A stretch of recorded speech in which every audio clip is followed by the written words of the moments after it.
میرا جوان بیٹا فوت ہوا اچانک، تو سب سے لائق بھی تھا، سب سے قابل بھی تھا، سب سے نیک بھی تھا۔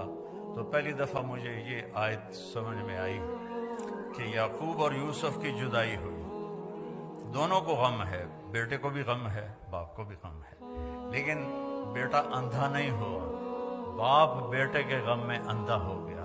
وَابْيَضَّتْ عَيْنَاهُ مِنَ الْحُزْنِ فَهُوَ كَظِيمٌ، یوسف کے غم میں ان کی آنکھیں ختم ہو سفید ہو گئیں، یعنی یہ جو درمیان والی پتلی ہے یہ بھی غائب ہو گئی۔ اتنا دکھ دیکھا، جیسے بچپن جیسے پیدائشی اندھے ہوتے ہیں ان کی پتلی نہیں ہوتی، اس طرح غم تھا کہ پتلی غائب ہو گئی 40 سال۔ وَابْيَضَّتْ عَيْنَاهُ، تو بیٹے کے جانے کے بعد یہ آیت سمجھ میں آئی ہے کہ جو غم ماں باپ دیکھتے ہیں وہ اولاد نہیں دیکھتی ہے۔ ماں سامنے گئی، باپ سامنے گیا، چاچے سامنے گئے، تائے سامنے گئے، کزن سامنے گئے، لیکن عاصم کا جانا کوئی اور طرح کا ہی تھا۔ اللہ کسی کو یہ دکھ نہ دکھائے۔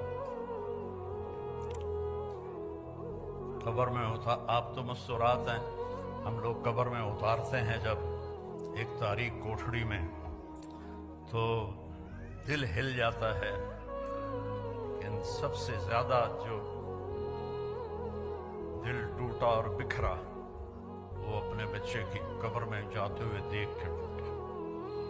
تو یوسف علیہ السلام کے لیے یعقوب علیہ السلام کی آنکھیں سفید ہو گئیں، لیکن اپنے بچوں کو ایک دفعہ بھی نہیں کہا کہ تم نے میرے بیٹے پر زیادتی کی اور اس کو تم نے تباہ کر دیا، ایک دفعہ بھی۔